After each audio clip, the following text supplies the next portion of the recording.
Halo teman-teman, di video kali ini kita akan membahas mengenai bagaimana memulai investasi saham. Mengapa harus saham? Di video sebelumnya saya sudah jelaskan bahwa saham memiliki kelebihan yakni capital gain atau selisih harga pembelian dengan penjualan. Yang kedua adalah dividen yang dibagikan per periode.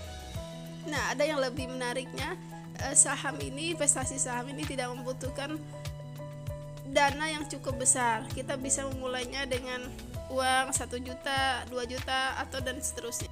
Beda misalnya kalau kita investasi kontrakan, yang mana membutuhkan biaya sangat besar. Pertama kita harus beli tanah, yang kedua kita juga harus mengeluarkan uang untuk membangunnya.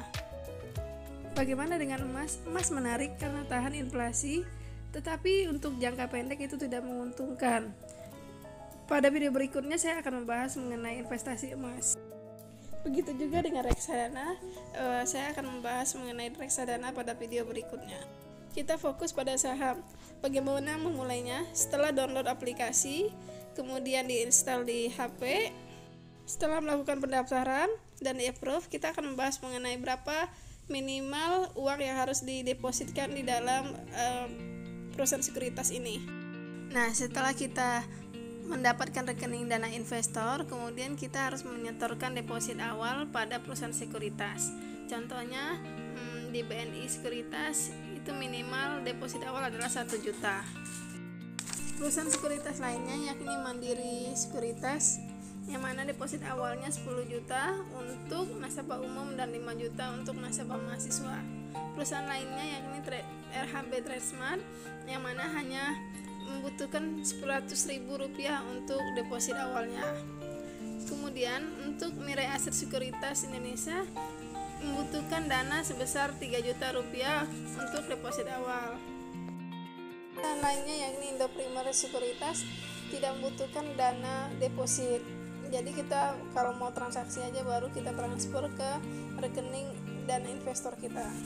Menabung saham ini menarik karena kita bisa merencanakan kebutuhan kita untuk beberapa tahun ke depan. Misalnya untuk membeli rumah, renovasi rumah, pendidikan anak, membeli mobil baru, hingga berwisata sampai naik haji dan lain sebagainya.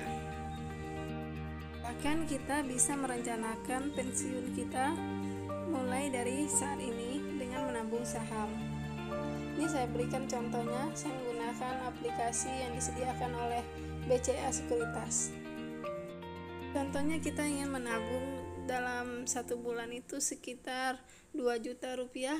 Nah, berapa dana yang kita hasilkan selama 5 tahun dengan profil investornya moderat? Hasilnya adalah sekitar Rp156 juta.